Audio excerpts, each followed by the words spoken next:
bien-aimés dans le Seigneur, je vous salue au nom de notre Seigneur Jésus-Christ. C'est dans le cadre de notre programme de 5 minutes avec Jésus que je suis en train de vous exhorter comme votre frère dans le Seigneur.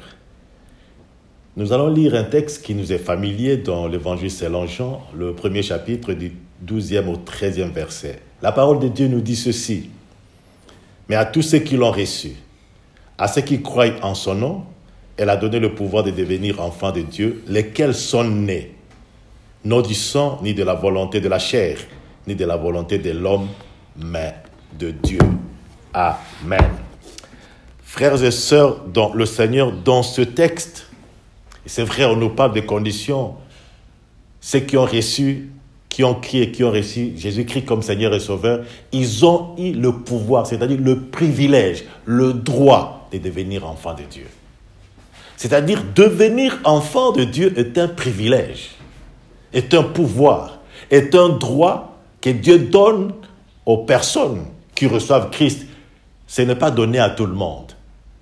Mais la préoccupation que j'ai à partager avec vous, est-ce que c'est vraiment un privilège? Est-ce que vous réalisez que c'est un privilège? Est-ce que vous réalisez que c'est un avantage? Parce que le constat actuellement est que la vie chrétienne devient amère. C'est comme si la vie du monde était meilleure que la vie chrétienne. Il y a beaucoup de gens qui ne réalisent pas le privilège qu'ils ont en tant qu'enfants de Dieu.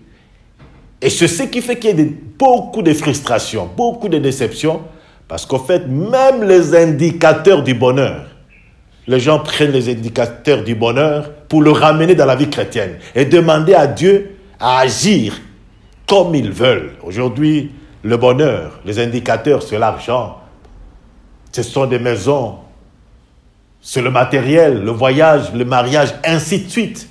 Ce sont là les indicateurs du bonheur. Or, ce n'est pas ça le cas pour Dieu.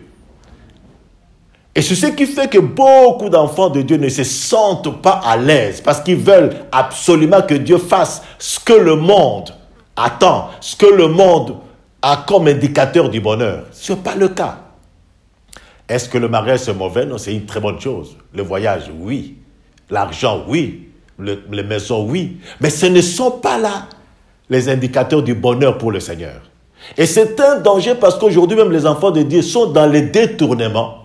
Parce que tout simplement, ils ne sont pas encouragés. L'honnêteté, par exemple, n'est plus encouragée. Quelqu'un qui travaille et puis qui n'arrive pas à construire une belle maison, à la fin, tout le monde le condamne. Personne ne vient l'encourager parce qu'il était honnête.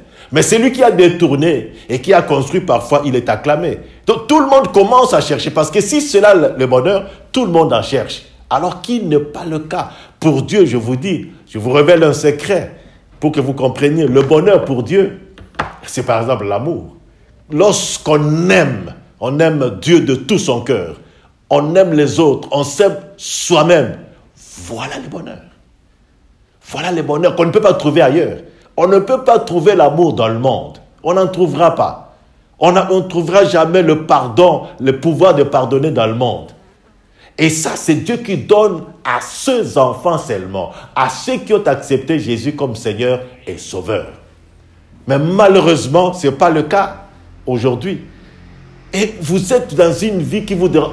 Il y a des fois où les gens viennent au Seigneur parce qu'ils sont en difficulté. Mais quand ils ne sont pas en difficulté, ils ne savent pas comment servir normalement le Seigneur. Parce qu'avec l'argent, ils pensent qu'il faut faire, il faut vivre, il faut du plaisir. Et ils s'égarent. Bien-aimé dans le Seigneur, c'est un des sujets de prière. Demande au Seigneur que le Saint-Esprit te claire. Quel avantage je tire? Quel est le privilège que j'ai d'être enfant de Dieu? Qu'est-ce que je gagne? Pierre avait cette audace de pouvoir poser la question clairement au Seigneur Jésus-Christ. Qu'est-ce que nous gagnons, nous qui avons tout laissé? Il avait dit, le Seigneur Jésus lui avait tout dit. Vous aurez au centuple, avec des persécutions, et ça sera aussi la vie éternelle. Donc il ne peut pas rester dans le monde qui croit qu'il faut avoir tout ce que le monde cherche. C'est beau, bien, mais ça ne doit pas être notre objectif. Ce sont des moyens. J'ai besoin d'argent pour atteindre un objectif qui glorifie le Seigneur, mais je ne viens pas prier pour comme objectif de l'argent. Ça serait comme le monde. Et c'est ce qui fait que même les assassins parfois sont acclamés. Bien-aimés dans le Seigneur, je veux clôturer en vous disant, priez pour que vous réalisiez le bonheur qu'il y a. Nous n'avons pas le temps de tout citer, d'être enfant de Dieu. Et lorsque vous découvrirez cela, vous pourrez alors partager cela, parce que ça sera réellement la bonne nouvelle. Que Dieu vous bénisse abondamment.